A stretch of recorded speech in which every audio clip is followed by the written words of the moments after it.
Hello students. सो हम first chapter को complete कर चुके हैं हमारी ऑनलाइन क्लासेस के थ्रू, और जितने भी टॉपिक्स आपके सिलेबस में मेंशन है उन सभी टॉपिक्स को मैंने कवर किया है। और जितना भी कंटेंट मैं आपको प्रोवाइड करवा रहा हूँ, सारा का सारा कंटेंट NCERT बेस्ड है, जो आपको आपके बोर्ड एग्ज़ाम में अच्छा स्कोर करने के लिए हेल्प करेगा। इसके अलावा जितने एग्जाम्पल्स हैं वो आप प्रैक्टिस कीजिए, और जो भी आपको डाउट्स है वो आप मुझसे क्लियर कीजिए। ओके, तो आज हम स्टार्ट करने जा रहे हैं सेकेंड चैप्टर, जो है सॉल्यूशंस। आइए देखते हैं इस चैप्टर में हमको कौन कौन से टॉपिक्स पढ़ने होंगे। सबसे पहले हम पढ़ेंगे कितने टाइप के सॉल्यूशन हो सकते हैं।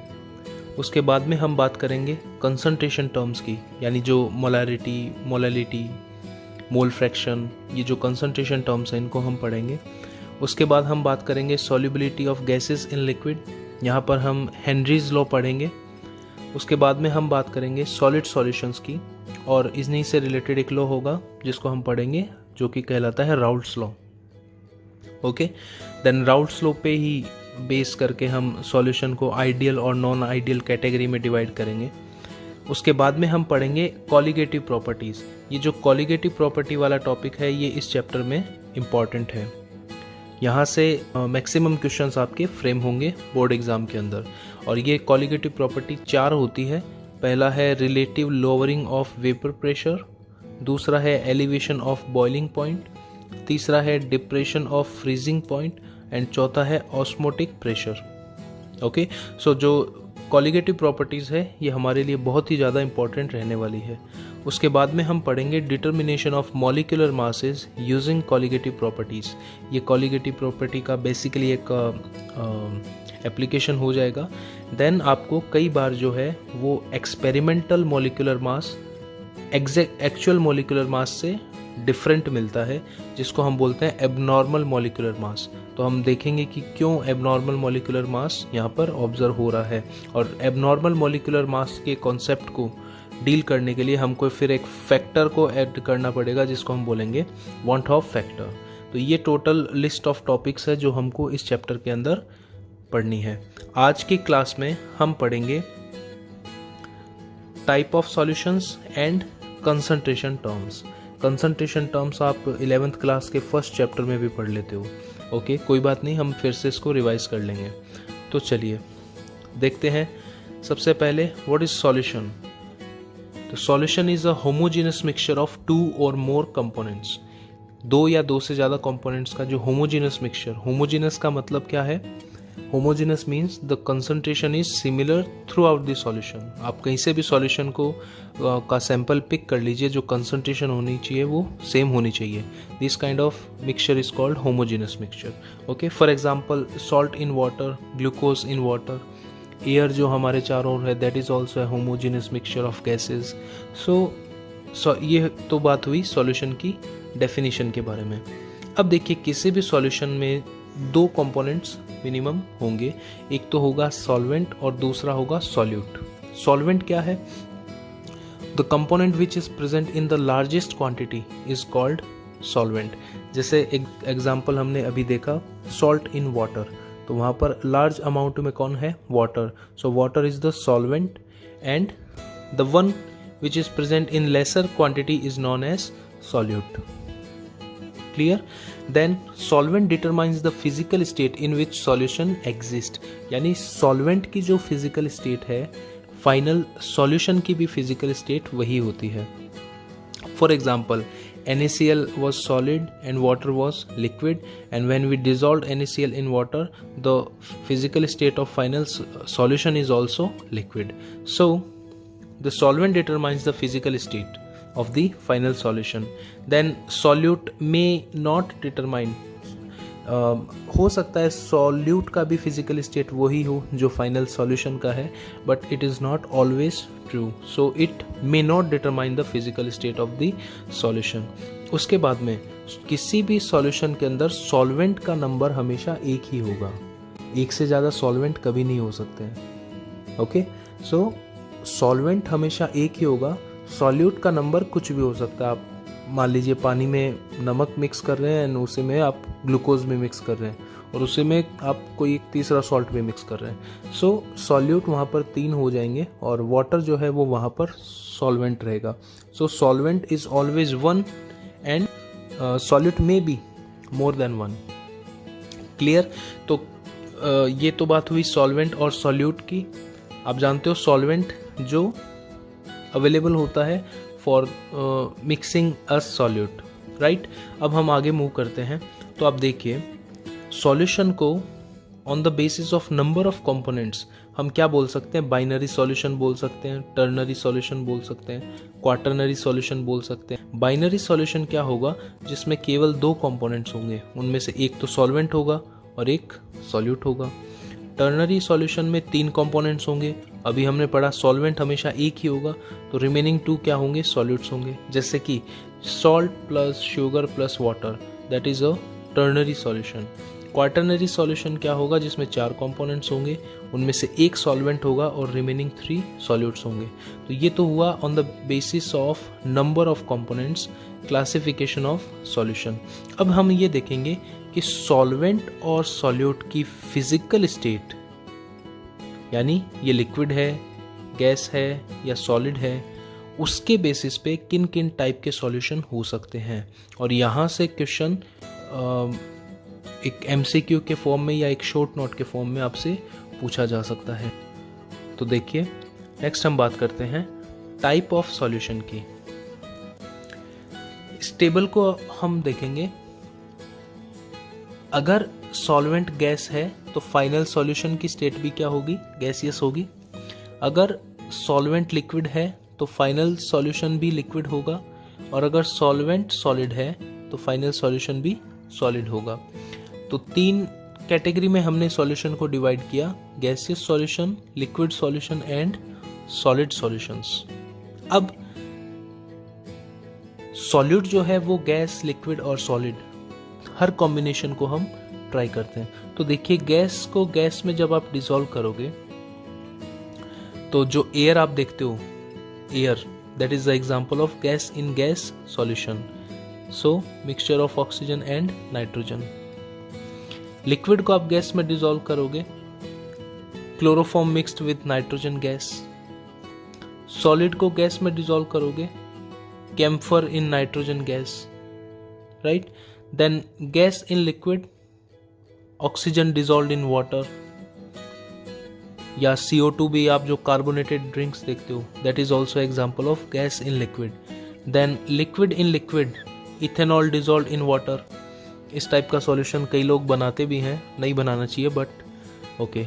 सो solid in liquid, glucose dissolved in water, right. Then gas dissolved in solid, hydrogen in palladium. आप कई रिएक्शंस में, फॉर एग्जांपल जो आप वेजिटेबल ऑयल से वेजिटेबल फैट बनाते हो, वहाँ पर आप निकल और H2 गैस वहाँ पर यूज़ में लेते हो। तो वहाँ पर होता क्या है, बेसिकली ये गैस इस मेटल के सरफेस पे एड्जॉर्ब हो जाती है। तो ऐसे ही आप पैलेडियम के साथ हाइड्रोजन लेते हो इन रिडक्शन रिएक्शंस। तो that is also example of gas in solid solution.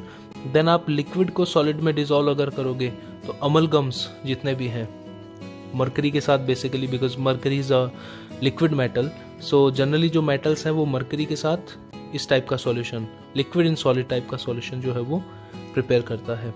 Then solid in solid, जितने भी आप एलॉयज देखते हो, जितने भी जैसे ब्रास है, copper dissolved in gold, this is also a solid in solid solution.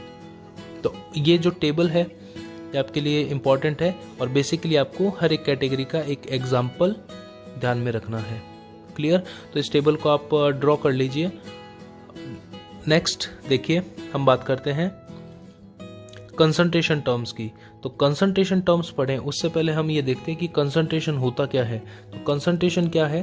The amount of solute dissolved in per unit solution और solvent is called its concentration.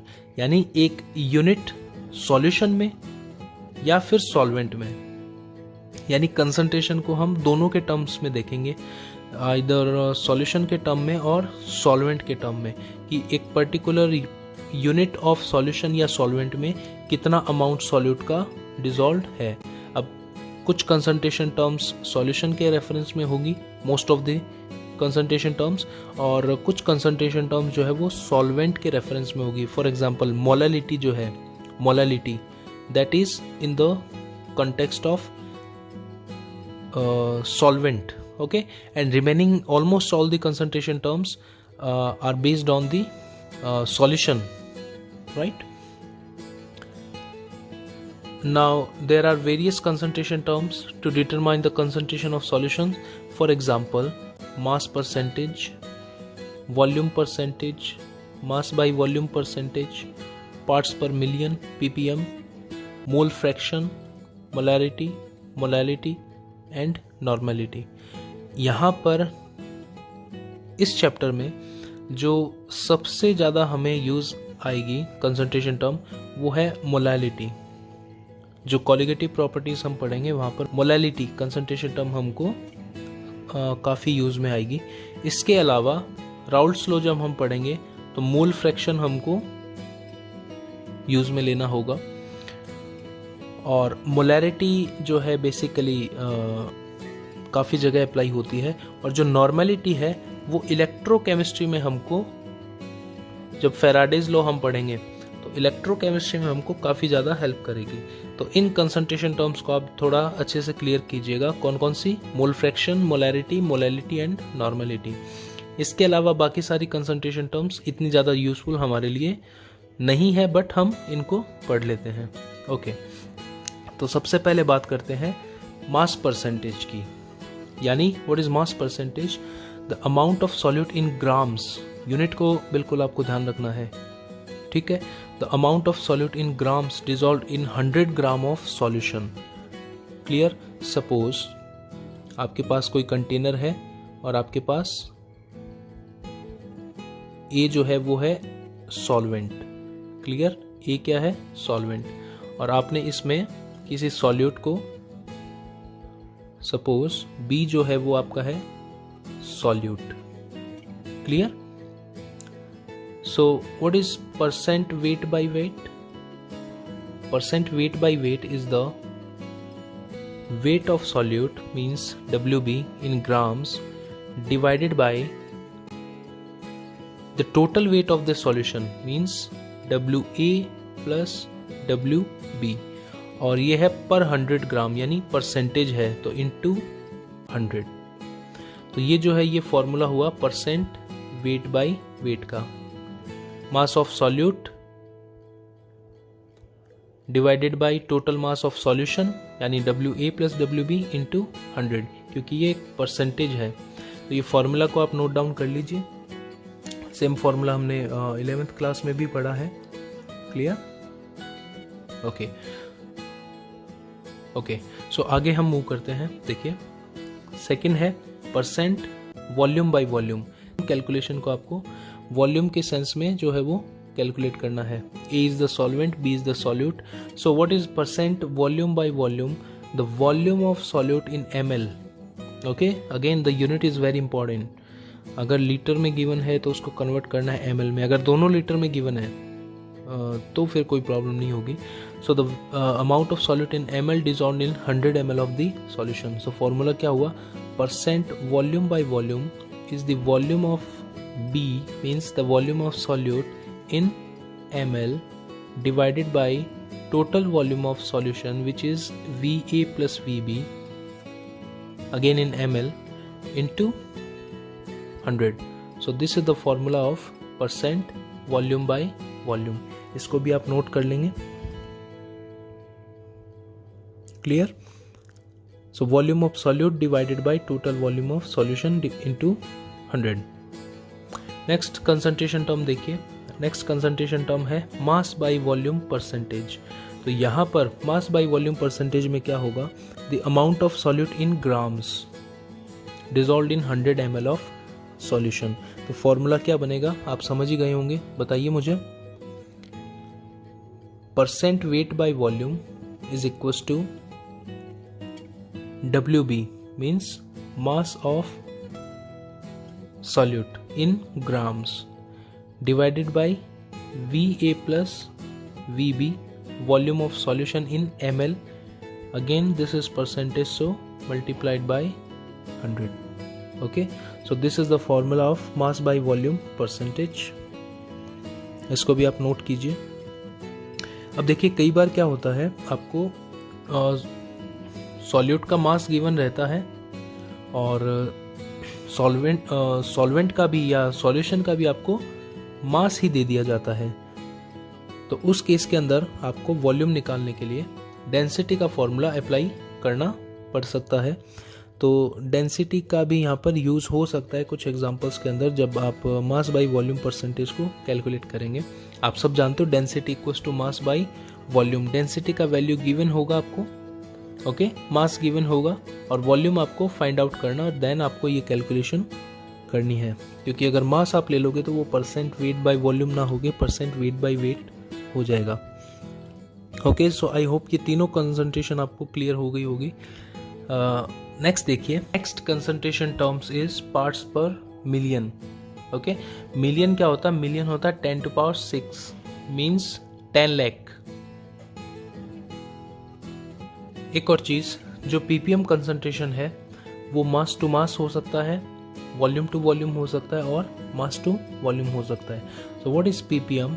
Number of parts of solute divided by total number of parts of solution into 10 to power 6 means ppm आप मास के reference में भी देख सकते हैं, volume के reference में भी देख सकते हैं और मास और वॉल्यूम के रेफरेंस में भी देख सकते हैं. सिर्फ डिफरेंस ये होगा कि वहाँ पर हम परसेंटेज में मल्टीप्लाई करते थे 100 से, यहाँ पर हम मल्टीप्लाई करेंगे 10 to power 6 से.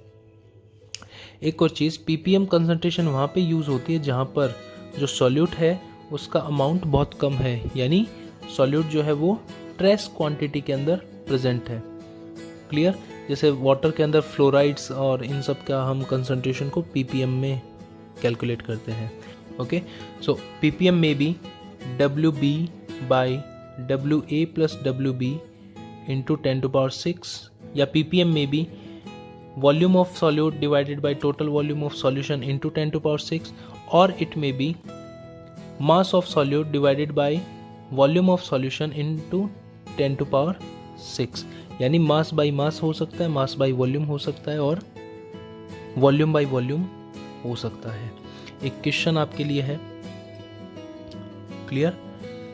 आपको ये सॉल्व करना है. 1 लीटर ऑफ सी वाटर और आपको उस का मास भी गिवन है 1030 ग्राम contains 6 into 10 to power minus 3 gram of O2. Calculate its concentration in ppm. यानी आपको O2 का भी मास गिवन है, वाटर का भी मास जो सॉल्यूशन है गिवन है. तो सिंपली आपको पुट करना है WB by WA plus WB यानी सॉल्यूशन का मास जो ऑलरेडी आपको गिवन है इंटू 10 to power 6 यानी 6 into 10 to power minus 3 divided by 1030 into 10 to power 6. और जब आप ये सॉल्व करेंगे तो आपका आंसर आएगा 5.82 ppm. इसको आप सॉल्व करके देखिए. तो आई होप आपको ppm कंसंट्रेशन क्लियर हो गई होगी.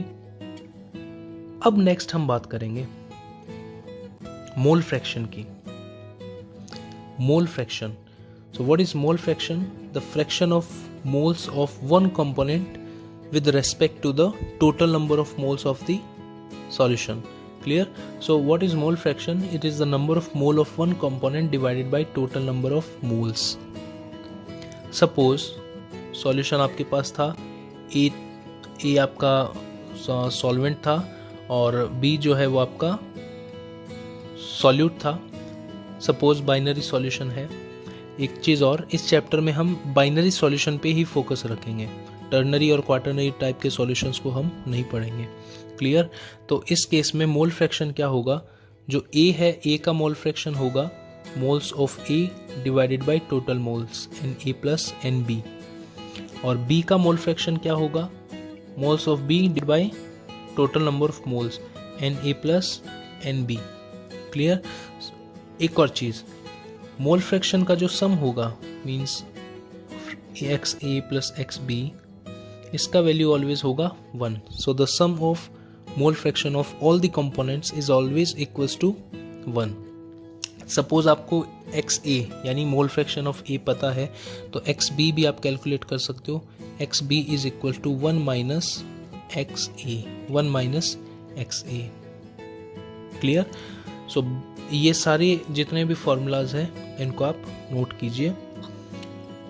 ओके, और मोल क्या है ये हम 11th क्लास में बहुत अच्छे से पढ़ चुके हैं, फिर भी मैं आपको बता देता हूँ। मोल को आप 3 सेंस में फाइंड कर सकते हैं, either given mass by molar mass, और number of atom divided by Avogadro number, और अगर कोई गैस है तो volume in litre divided by 22.4 litre. Okay, so ये जो थर्ड कैलकुलेशन है ये सिर्फ आपको गैसेस पे अप्लाई करनी है।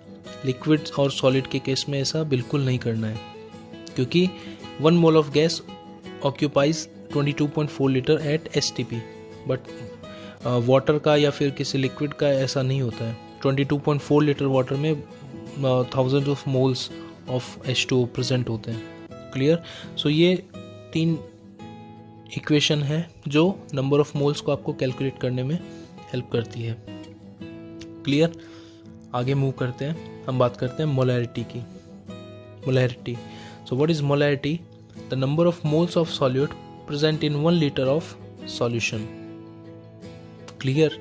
यानी सिंबल जो है मोलैरिटी के लिए वो है कैपिटल M और मोलैलिटी के लिए होगा small m। Molarity is equal to number of moles of solute means NB divided by volume of solution in liter, यानी VA plus VB। अगर ml में है तो इंटू क्या करेंगे? 1000 करेंगे, और अगर लीटर में है तो इंटू 1000 नहीं करना है। So molarity is equals to number of moles of solute divided by volume of solution in liter। अगर लीटर में है तो आपको इंटू 1000 नहीं करना है, और जो यूनिट आएगी मोलैरिटी की वो आएगी मोल पर लीटर। क्लियर? सो मोलैरिटी एक इम्पॉर्टेंट कंसंट्रेशन टर्म है। अगर आपको नंबर ऑफ मोल्स पता है तो आप इजीली इसको कैलकुलेट कर सकते हो। आपके लिए क्वेश्चन है, इस क्वेश्चन को सॉल्व कीजिए और मेरे को आंसर जो है वो कमेंट बॉक्स में लिख के ज़रूर से बताना है। सभी को, जो भी ये क्लास अटेंड कर रहा है सभी को ये आंसर ज़रूर से बताना है। क्लियर? ओके, सो क्वेश्चन क्या है? Calculate molarity of a solution containing 5 gram of NaOH, 5 gram of NaOH in 450 ml solution. Okay, so इतना डिफिकल्ट क्वेश्चन नहीं है। आपको मास गिवन है, मास से आप नंबर ऑफ मोल्स निकाल लोगे, मॉलिक्यूलर मास इसके एटॉमिक मासेस को ऐड करके आप निकाल लोगे NaOH के। देन आपको फाइनल वॉल्यूम गिवन है मिलीलीटर में, तो इसको इंटू 1000 कर देना है। आंसर मेरे को बताइए। ओके ओके, सो नेक्स्ट हम मूव करते हैं मोलैलिटी। अब देखिए, अभी तक जितने भी कंसंट्रेशन टर्म्स हमने पढ़ी वो सारी की सारी सॉल्यूशन के रेफरेंस में थी। जैसे परसेंट वेट बाय वेट में क्या था? Final weight of the solution, 100 gram weight of the solution. Percent volume by volume में क्या था? 100 ml of the solution. Percent weight by volume में भी 100 ml of the solution. Then आपने पढ़ा मोल फ्रैक्शन, तो वो तो चलिए ठीक है, नंबर ऑफ मोल्स की बात कर रहा है। देन हमने पढ़ा मोलैरिटी, तो मोलैरिटी में भी क्या था? वो in number of moles present in 1 litre of solution. तो सब में जो कंपैरिजन था वो था सॉल्यूशन के रेफरेंस में। बट जो मोलैलिटी है ये एक ऐसी कंसंट्रेशन टर्म है जो सॉल्वेंट के रेफरेंस में हम पढ़ रहे हैं। देखिए, the number of moles of solute present in 1 kg of the solvent. So what is molality? Number of moles of solute divided by mass of solvent in kg, और अगर ग्राम में तो इनटू कर देंगे किससे? 1000 से। Clear? So the formula of molality is NB divided by WA। अगर ग्राम में है तो इंटू 1000, अगर ग्राम में है तो 1000 करेंगे, अदरवाइज नहीं करेंगे। और इसका जो यूनिट आएगा वो आएगा मोल पर केजी, मोल पर KG. Clear? So molality is the only concentration term which is in the reference of per unit mass of the solvent. बाकी सारी कंसंट्रेशन टर्म्स सॉल्यूशन के रेफरेंस में। तो ये आपको हेल्प करेगा डेफिनेशंस को या फॉर्मूलाज को याद रखने के लिए। ओके, एक क्वेश्चन देखते हैं हम मोलैलिटी का। आपको कैलकुलेट करना है what is molality. Molality of 5 gram NaOH, same question है, जस्ट डेटास को चेंज किया मैंने। Molality of, calculate molality of 5 gram NaOH dissolved in 100 gram of water. तो आप इजीली इसको कर सकते हैं, राइट। आंसर आपका आएगा 1.25 मोलल या मोल पर केजी, राइट। तो यहां तक कंसंट्रेशन टर्म्स में आई होप कोई डाउट आपको नहीं होगा। अब देखिए, अब हम पढ़ेंगे एक नई कंसंट्रेशन टर्म जो हमने 11th में नहीं पढ़ी थी, और ये कंसंट्रेशन टर्म आपको इलेक्ट्रोकेमिस्ट्री में जो है वो हेल्प करेगी कैलकुलेशंस में, जब हम फेराडेज लॉ पढ़ेंगे 3rd चैप्टर में, राइट। तो देखिए, what is normality. Normality is the number of gram equivalent of solute. Gram equivalent, ये आपके लिए एक नया वर्ड हो सकता है, मैं आपको एक्सप्लेन करूंगा क्या होता है। So the number of gram equivalent of solute present in 1 litre of solution. So again ये जो नॉर्मलिटी है that is with the reference to the volume of solution. तो सिर्फ मोलैलिटी ही ऐसी थी जो सॉल्वेंट के मास के रेफरेंस में थी, अदरवाइज जितने भी कंसंट्रेशन टर्म्स है वो सॉल्यूशन के रेफरेंस में है। तो देखिए फॉर्मूला क्या है, normality is equal to number of gram equivalent of solute divided by volume of solution in litre. अब देखिए ग्राम इक्विवेलेंट क्या होता है। Gram equivalent is equal to mass in gram divided by equivalent mass. तो यहां पे E क्या है, E is the equivalent mass. Mass क्या है, देखिए equivalent mass is equal to molar mass divided by Z। Z या फिर आप इसको N भी लिखते हैं, कुछ बुक्स में नीटा भी लिख देते हैं। तो Z यहां पे क्या है, Z है valency factor. Valency factor, okay. Valency factor का मतलब जो भी आप कंसिडर कर रहे हो उसकी वैलेंसी। सपोज NaCl आपके पास है तो NaCl का वैलेंसी फैक्टर होगा 1, Na+Cl नेगेटिव। सपोज आपके पास कॉपर सल्फेट है तो उसका वैलेंसी फैक्टर होगा 2। तो जितने भी बॉन्ड बना रखे हैं या फिर जितना भी चार्ज है अगर आयनिक की स्पीशीज है that is called is valency factor. खैर इस चैप्टर में हमको इतना ज़्यादा यूज नॉर्मलिटी का नहीं होगा, सो अभी आप इसको देखिए, ओके। सो अब देखिए, अगर हम इस ग्राम इक्विवेलेंट तो क्या हो गया, mass in gram divided by equivalent mass. हम अगर इक्विवेलेंट की मास की जगह ये वैल्यू पुट कर देते हैं molar mass divided by Z, तो ये क्या हो जाएगा, ये हो जाएगा divided by molar mass in by Z। तो Z चला जाएगा ऊपर, है ना। तो अब देखो एक बार ये फॉर्मूला कैसा बन रहा है, mass in gram divided by molar mass into divided by volume in ml into 1000। तो ये मोलरिटी का फॉर्मूला बन रहा है, मोलरिटी का फॉर्मूला ये बनता हुआ आपको दिख रहा है। और फिर मल्टीप्लाई किससे किया हमने, Z से किया है। तो अगर आप इक्विवेलेंट इसका नॉर्मलिटी का फॉर्मूला भूलते हो तो आप ऐसे भी ध्यान रख सकते हो, normality is equal to molarity into Z। यहाँ से भी आप इजीली ये फॉर्मूले को रिमेंबर कर सकते हो। जितने भी फॉर्मूलाज मैंने आपको बताए हैं आज की क्लास में, आप इनको बिल्कुल वीडियो को पॉज करके जगह जगह पे नोट कीजिए, जितने भी क्वेश्चंस है प्रैक्टिस कीजिए। इसके अलावा जितने भी क्वेश्चंस आपके पास हैं, आपके पास कोई क्वेश्चन बैंक होगा मोल कॉन्सेप्ट से रिलेटेड, सॉल्व कर दीजिए।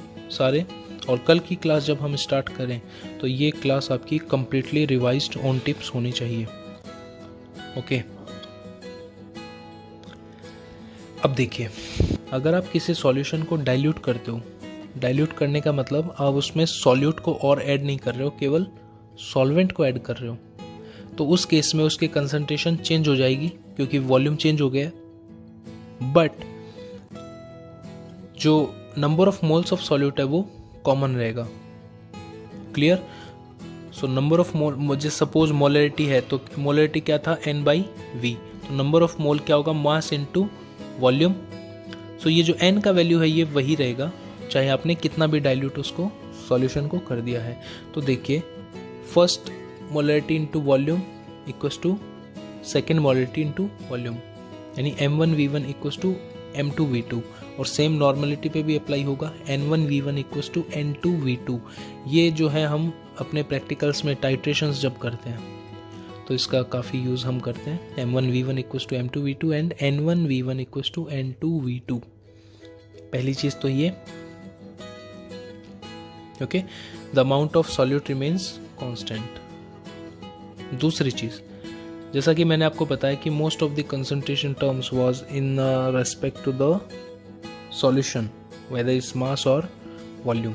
तो अगर कोई भी कंसंट्रेशन टर्म सॉल्यूशन के वॉल्यूम पे डिपेंड है, तो अगर आप हीट करोगे या टेम्परेचर इंक्रीज करोगे तो वॉल्यूम बढ़ेगा या चेंज होगा। वॉल्यूम अगर चेंज होगा तो कंसंट्रेशन टर्म भी चेंज होगी। तो देखिए, वो सभी कंसंट्रेशन टर्म जो वॉल्यूम के रेफरेंस में नहीं थी, for example mass percentage, ppm, mole fraction, molality, ये टेम्परेचर पे डिपेंडेंट नहीं है, but molarity, normality, volume percentage, mass by volume percentage, ये सभी टेम्परेचर पे डिपेंड करती है, क्योंकि वॉल्यूम जो है वो टेम्परेचर के साथ चेंज होता है। तो आज की क्लास में बस इतना ही। कल की क्लास में हम बात करेंगे सॉल्युबिलिटी की, what is solubility, I will tell you what is the solubility of solid in liquid. Clear? और फिर हम बात करेंगे solubility of gas in liquid. यहाँ पे हेनरीज लॉ पढ़ेंगे जो इम्पॉर्टेंट है। क्लियर? आई होप आपको आज का क्लास समझ में आ गया होगा। मोस्ट ऑफ द टॉपिक्स वही थे जो 11th में हम पढ़ चुके हैं, आप इसको रिवाइज कीजिए। ओके, सो कल की क्लास स्टार्ट करेंगे। आज की क्लास में इतना ही।